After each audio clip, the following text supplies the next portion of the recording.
Bismillahirrahmanirrahim. Assalamu alaikum to you all, my dear students. I hope you all are doing well at your homes. Here is your teacher Sabah Akhtar, master trainer and lecturer of biology, and I am going to present this lecture from the platform of Army Public School and College. Dear students, our chapter number 15 homeostasis is continued, and the topic which we are going to study today is thermoregulation, and this topic is the last topic of this chapter, and it is taken from class 2nd year. So before starting our topic, what are the objectives of today? At the end of the lecture, you will be able to define the term thermoregulation, distinguish between poikilotherm and homotherms, describe thermoregulatory strategies in men. ठीक है, poikilotherm, homeotherm के distinguish को पढ़ेंगे, strategies क्या हैं thermoregulation की वो हम पढ़ेंगे. So let's start our topic. Thermoregulation. Thermoregulation is defined as the maintenance of internal temperature within a range that allows a cell to function efficiently. बेटा thermoregulation क्या है? बॉडी टेम्परेचर की मेंटेनेंस है. जैसे ह्यूमन बॉडी होती है तो हमारा जो बॉडी टेम्परेचर है वो है 37 डिग्री सेंटीग्रेड. ठीक है, तो इस टेम्परेचर की मेंटेनेंस को हम क्या कहते हैं? थर्मोरेगुलेशन कहते हैं. The body works to balance the amount of heat loss to maintain a stable internal temperature. Body काम करती है कि उसकी जो इंटरनल बॉडी की हीट है वो बैलेंस रह सके, इंटरनल बॉडी का जो टेम्परेचर है वो मेंटेन रह सके, वो बैलेंस रह सके, और वो हीट को भी लॉस करती है. जब बॉडी काम करती है तो हीट लॉस होती है. ठीक है, मेटाबॉलिज्म के दौरान जैसे हीट जो है वो लॉस होती है. ठीक है, तो बॉडी का जो इंटरनल टेम्परेचर है उसको स्टेबल करना, उसको मेंटेन रखना, ये कहलाता है थर्मोरेगुलेशन. टेम्परेचर कोल्डर और warmer than the enzyme optimum range change the shape of the active site and causing chemical reaction to stop. बेटा टेम्परेचर अगर ज़्यादा हो जाए, जो ऑप्टिमम पॉइंट है उससे बढ़ जाए या कम हो जाए तो वो एंजाइम के ऑप्टिमम रेंज से डिस्टर्ब हो जाता है. ठीक है, एंजाइम की जो ऑप्टिमम रेंज है वो उसी पर काम कर सकते हैं. अगर टेम्परेचर उससे ज़्यादा होगा या कम होगा तो एंजाइम प्रॉपरली फंक्शन नहीं कर सकेंगे, क्योंकि अगर टेम्परेचर डिस्टर्ब होता है, अनबैलेंस्ड होता है, तो जो एंजाइम की एक्टिव साइट है वो उसकी शेप जो है वो चेंज हो जाती है, और उसकी वजह से फिर जो केमिकल रिएक्शंस हो रहे होते हैं वो स्टॉप हो जाते हैं. इसलिए टेम्परेचर की मेंटेनेंस बहुत ही ज़रूरी है. Classification of animals on the basis of temperature. Temperature के बिहाफ पे एनिमल्स को क्लासीफाई किया गया है. बेटा दो ग्रुप्स में क्लासीफाई किया गया है, पोइकिलोथर्म एंड होम्योथर्म में. पोइकिलोथर्म क्या होते हैं? Poikilotherms are all non vertebrates species, amphibians and reptiles. बेटा पोइकिलोथर्म्स में सारे नॉन जो वर्टिब्रेट्स हैं वो आ जाते हैं, फिशेज आ जाती हैं, एम्फीबियंस आ जाते हैं और रेप्टाइल्स आ जाते हैं. These are unable to maintain their body temperature within narrow limits using physiological mechanism. ये वाले जो बेटा ऑर्गेनिजम्स होते हैं ये अपने बॉडी टेम्परेचर को मेंटेन नहीं कर सकते. ठीक है, ये अनएबल होते हैं, ये मेंटेन नहीं कर सकते. Fine. Homeotherm are birds, mammals which are able to maintain a fairly constant body temperature by using physiological mechanism. जो पोइकिलोथर्म है वो फिजियोलॉजिकल मैकेनिज्म के तहत भी अपनी बॉडी टेम्परेचर को मेंटेन नहीं रख सकते, और होम्योथर्म में बर्ड्स आ जाते हैं, मैमल्स आ जाते हैं, और ये ऐसे ऑर्गेनिजम्स होते हैं जो अपने बॉडी जो टेम्परेचर है उसको मेंटेन रख सकते हैं, उसको कांस्टेंट रख सकते हैं फिजियोलॉजिकल मैकेनिज्म के थ्रू. ये कौन से फिजियोलॉजिकल मैकेनिज्म होते हैं वो हम अभी पढ़ेंगे. Animals are also classified on the basis of source of body's heat as ectotherm and endotherm.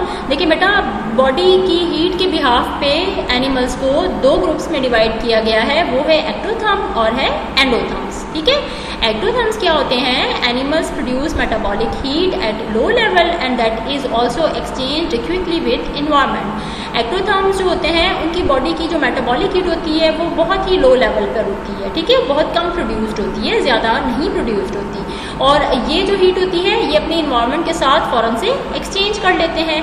They rely more on heat drive from environment to raise their body temperature. तो जो एक्टोथर्म्स होते हैं वो इन्वायरमेंट पर डिपेंडेंट होते हैं कि environment से वो हीट लेते हैं ताकि उनका बॉडी टेम्परेचर जो है वो रेज हो सके, ज़्यादा हो सके. Examples are most invertebrates, fishes, amphibians and reptiles. बेटा इसके एग्जाम्पल्स में इनवर्टिब्रेट्स आते हैं, फिशेज आती हैं, एम्फीबियंस आते हैं और रेप्टाइल्स आते हैं.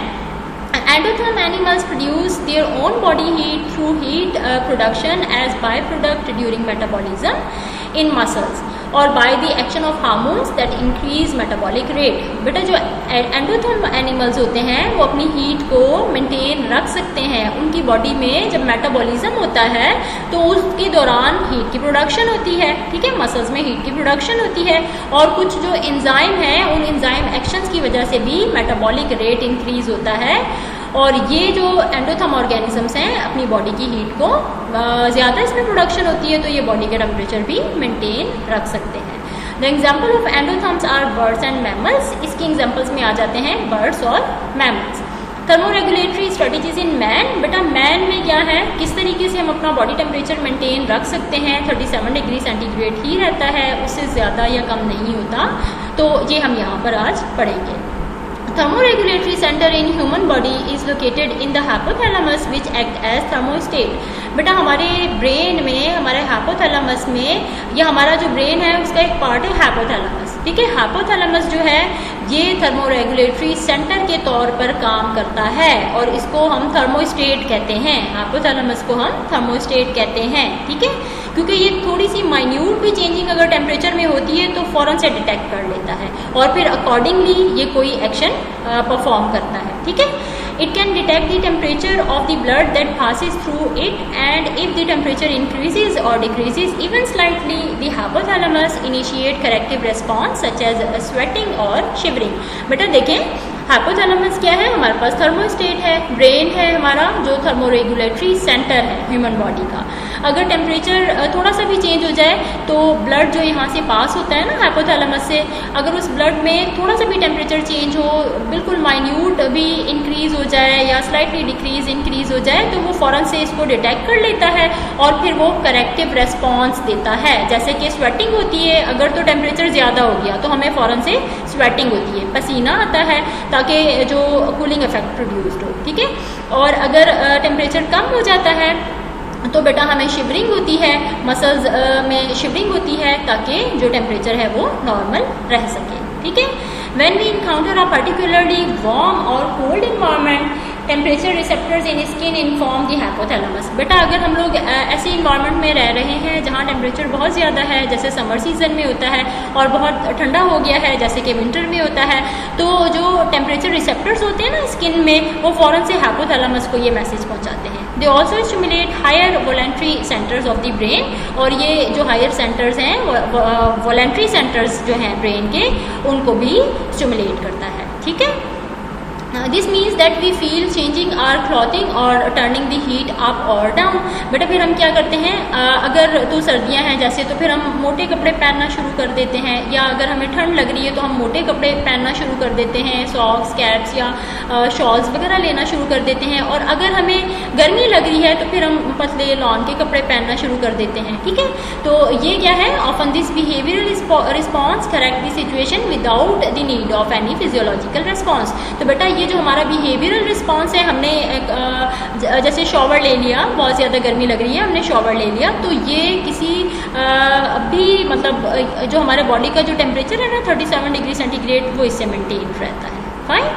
तो सिचुएशन जो है वो क्या रहती है, बैलेंस्ड रहती है। हाइपरथर्मिया का क्या मतलब है, इसका मतलब है 37 डिग्री सेंटीग्रेड से अबव हो जाना टेम्परेचर का। बॉडी टेम्परेचर जो है जब वो 37 डिग्री सेंटीग्रेड से अबव हो जाए तो उसको हम कहते हैं hyperthermia. There are two main physiological response of heat. देखिए जो हम लोग कपड़े चेंज कर रहे हैं, मोटे या लॉन के कपड़े पहन रहे हैं, तो वो हमारा फिजियोलॉजिकल रिस्पॉन्स नहीं है, उससे भी हमें जो हमारा जो बॉडी का टेम्परेचर है वो मेंटेन रहता है। लेकिन फिजियोलॉजिकल रिस्पॉन्सेज भी होते हैं, तो दो मेन फिजियोलॉजिकल रिस्पॉन्सेज होते हैं कि हीट को हम लोग किस तरह से लॉस कर सकते हैं या बॉडी टेम्परेचर किस तरह से हम मेंटेन रख सकते हैं। तो उसमें एक है वैसोडाइलेशन और दूसरा है स्वेटिंग। वैसोडाइलेशन क्या है, it is the expansion of blood capillaries which lie just beneath the epidermis of the skin. बेटा ब्लड कैपिलरीज हमारी स्किन के नीचे होती हैं, एपिडर्मिस जो है ना स्किन की लेयर है, उसके नीचे बहुत सारी ब्लड कैपिलरीज होती हैं। तो वैसोडाइलेशन का मतलब है वो जो ब्लड कैपिलरीज होती हैं वो एक्सपेंड हो जाती हैं, वो डायलेट हो जाती हैं। वो डायलेट क्यों होती हैं बेटा, ताकि ज़्यादा से ज़्यादा ब्लड फ्लो हो सके इन ब्लड कैपिलरीज में, फाइन। तो इसको हम कहते हैं वैसोडाइलेशन। स्वेट ग्लैंड क्या करते हैं बेटा, Sweat gland spreads sweat over the skin. Evaporation of the sweat from the skin carries heat from the blood, thus produce cooling effect. बेटा sweat gland हमारी पूरी बॉडी पर होते हैं ना, तो ये हमें पसीना आता है, जब पसीना आता है तो ब्लड की जो हीट होती है वो एवोपरेट हो जाती है इस पसीने के साथ, तो हमें कूलिंग इफेक्ट प्रोड्यूस्ड होता है हम लोगों में। ये क्या है हमारे पास, ये फिजियोलॉजिकल रिस्पॉन्स है। Fine, physiological response to cold, देखें जो प्रीवियस स्लाइड में अभी पढ़ा, ये physiological response to warm environment था, गर्म इन्वायरमेंट का था। ठीक है, अब सर्दियों में क्या होता है, spasmodic contraction of the muscle is called shivering. बेटा सडन जो होती है या कन्वल्सिव कंट्रैक्शन होती है मसल्स की, उसको हम कहते हैं शिवरिंग। ठीक है, this contraction produces heat which help to raise the body temperature. जब बेटा ये कंट्रैक्शन होती है तो इसकी वजह से हीट भी प्रोड्यूस्ड होती है। जब हीट प्रोड्यूस्ड होती है तो बॉडी का टेम्परेचर इंक्रीज हो जाता है। बेटा फिर कोल्ड इन्वायरमेंट में कौन से फिजियोलॉजिकल रिस्पॉन्सेज होते हैं, वैसो कंट्रैक्शन होती है और पाइलो इरेक्शन होती है। जैसे वार्म जो इन्वायरमेंट थी उसमें क्या हो रहा था, वैसो डायलेशन हो रही थी, और स्वेट ग्लैंड जो थे उसमें हमें उनके थ्रू स्वेट प्रोड्यूस्ड हो रहा था और कूलिंग इफेक्ट प्रोड्यूस हो रहा था। अब बेटा वैसो कंट्रैक्शन क्या होती है, reduce blood flow to the skin. जो ब्लड फ्लो ज़्यादा हो रहा था ना गर्मियों में, वो फिर सर्दियों में या कोल्ड इन्वायरमेंट में वो ब्लड फ्लो कम हो जाता है। ठीक है, क्योंकि वेसल्स जो होती हैं वो कंस्ट्रक्ट हो जाती हैं, वो बारीक या पतली हो जाती है, या narrow, you can say that कि वो नैरो हो जाती है। फाइन, और पाइलो इरेक्शन भी क्या होता है, literally mean erection of skin hair. जो गूज बम्प्स नहीं हम लोग कहते हैं प्रोड्यूस्ड होते हैं, तो ये जो स्किन हेयर हैं ये इरेक्ट हो जाते हैं। इसका क्या फंक्शन है, it traps air in the erected hair which is insulator for the heat. ये क्या करते हैं, जो इरेक्टेड हेयर होते हैं बेटा, जो बाल होते हैं, ये एयर को ट्रैप कर लेते हैं और फिर वो एज एन इंसुलेटर काम करते हैं हीट के लिए। Increased metabolic rate is also physiological response. और बेटा जो मेटाबॉलिज्म है, जो मेटाबॉलिक रेट है, वो भी इंक्रीज हो जाता है। जब वो भी इंक्रीज हो जाएगा तो हीट ज़्यादा प्रोड्यूस्ड होगी और बॉडी का टेम्परेचर मेंटेन रहेगा। तो ये सारे फिजियोलॉजिकल रिस्पॉन्सेज किसके हैं, ये कोल्ड इन्वायरमेंट के हैं। Fine, now look at this slide. देखें बॉडी टेम्परेचर अगर इंक्रीज हो गया, बढ़ गया, तो हाइपोथैलेमस ने, जो थर्मोस्टेट है हमारा बॉडी का टेम्परेचर रेगुलेटरी सेंटर है, उसने फ़ौरन वो डिटेक्ट की वो चेंजिंग। मतलब 37 डिग्री सेंटीग्रेड से अगर इम्बैलेंस हो गया तो हाइपोथैलेमस ने फ़ौरन वो चेंज फील की। ठीक है, फ़ौरन वो चेंज डिटेक्ट कर ली। और इसकी वजह से फिर क्या होगा कि ब्रेन ने क्या किया, वैसो डायलेशन की। वेसल्स हमारी जो थी वो क्या हो गई बेटा, डायलेट हो गई। और स्वेट ग्लैंड जब वेसल्स डायलेट हुई तो ब्लड का ज़्यादा से ज़्यादा फ्लो हुआ। फिर स्वेट ग्लैंड जो पूरी स्किन में होते हैं, स्वेट ग्लैंड के थ्रू क्या हुआ, हमें स्वेटिंग हुई, पसीना हमें आया।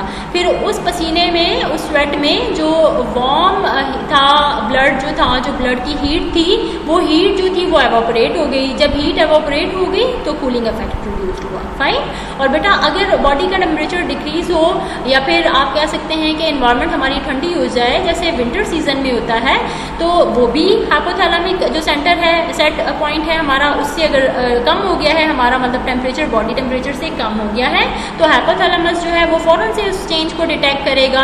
और फिर क्या होगा बेटा, हमारे जो ब्लड वेसल्स हैं इस स्किन की एपिडर्मिस में, वो क्या हो जाएंगी, वो कंस्ट्रिक्ट हो जाएंगी। ठीक है, वो नैरो हो जाएंगी ताकि ब्लड का फ्लो कम हो, और उसकी वजह से फिर हीट लॉस नहीं होगी। तो ये वाला जो रिस्पॉन्स हो रहा था, ये कोल्ड इन्वायरमेंट में हो रहा था, या जो विंटर सीजन है आप कह सकते हैं उसमें हो रहा है। और जो ये रिस्पॉन्स है, वैसो डायलेशन हो रही है और स्वेट ग्लैंड्स जो है वो उनमें हमें उनके थ्रू जो है वो स्वेट प्रोड्यूस्ड हो रहा है, तो ये गर्मियों में हो रहा है। Fine, now here is the review question. बेटा शॉर्ट क्वेश्चन है, write differences between vasodilation and vasoconstriction. और रिव्यू क्वेश्चन आपके पास एक्सटेंसिव क्वेश्चन है आपके पास। What is thermoregulation, classify animals on the basis of temperature, what are the thermoregulatory strategies in man. बच्चा you have to answer these questions and then send to me on my email address. My email address is sabakhtar336@gmail.com, sabakhtar336@gmail.com.